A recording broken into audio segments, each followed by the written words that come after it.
What really impresses me about the people of Unst is the way they deal with their isolation through the sheer strength of their community spirit.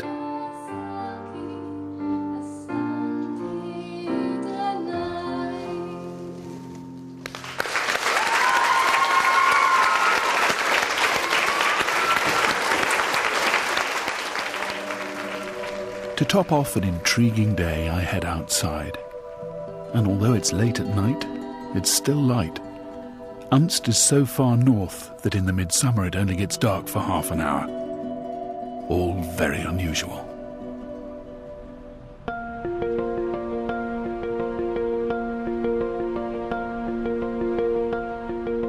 All the islands have their own distinct characteristics.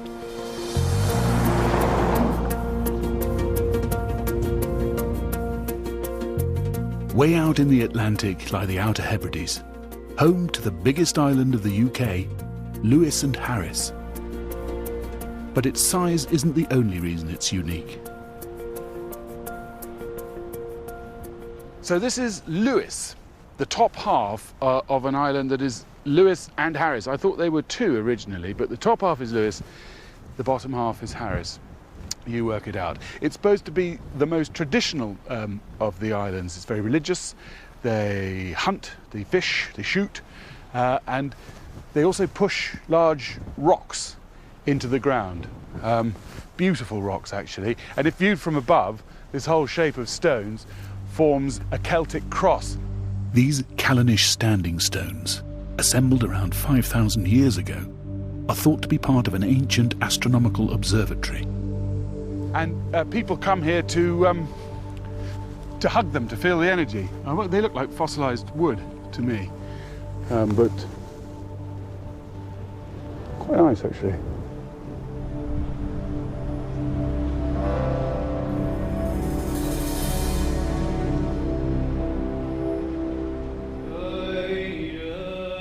With few incomers and an ageing population of 22,000, the island remains conservative and very God-fearing.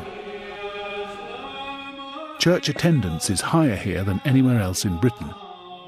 It's a stronghold of the Wee Frees, a really strict branch of the church, who've banned instruments in services, and not so long ago, they even padlocked children's swings on Sundays. I'm heading south to Avonsaya Castle, once the home of the 7th Earl of Dunmore, but more recently, it's been reinvented as one of the finest sporting estates in Scotland.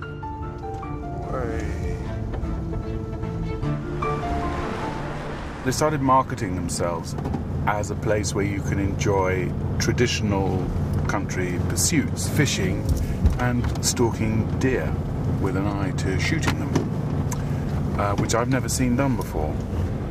I don't really enjoy seeing things being killed. But I am a carnivore, and I do like a bit of venison.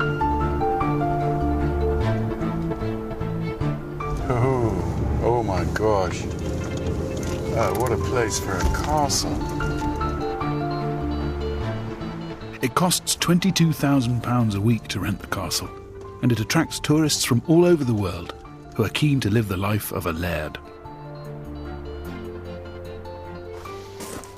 Hi, Martin. Hi. It's nice to meet you. Hi, Martin. How do you do? Very well indeed, thank you. Thank you. I'm the estate manager here at Avonsaya, so nice to meet you. Traditions run deep here. Innes Morrison's father was the estate's gamekeeper before him. You can see why they said, we'll have a castle here, can't you? He's offered to take me stalking, but first I need to be wearing the right gear. Full Harris tweed, woven for centuries on the island. Never had a matching hat and trousers before. Anyway, it's important to look at tosser on these occasions. Off we go. Just keep on the practice range is my fellow stalker, Jonathan Tunmore, who's come all the way from Suffolk to kill a stag. Plug your ears up. Bullseye. How often do you come up here?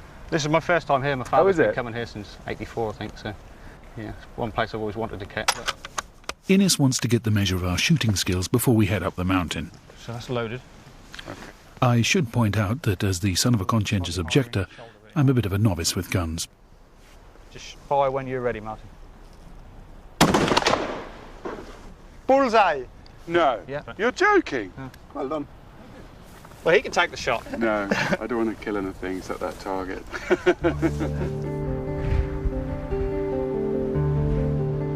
Selling a tradition like deer stalking to well-heeled tourists is about the only way for people like Innes to keep their jobs and for estates like this to survive. Ironically, it helps the deer to survive too. There's 1, 2, 3, 4, 5, 6, 7, 8, 9 I can see at the moment. 10. Yeah, they look quite big. They do. You have to control the numbers, don't you?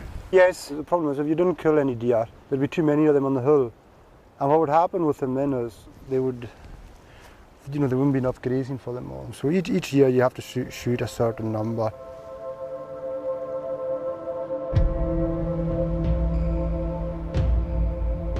But that doesn't make what I'm about to witness any easier.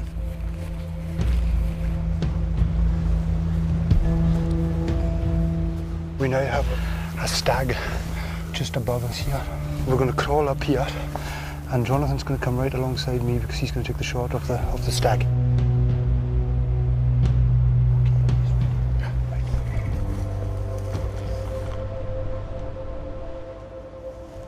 We have to keep low in case the stag shoots back at us.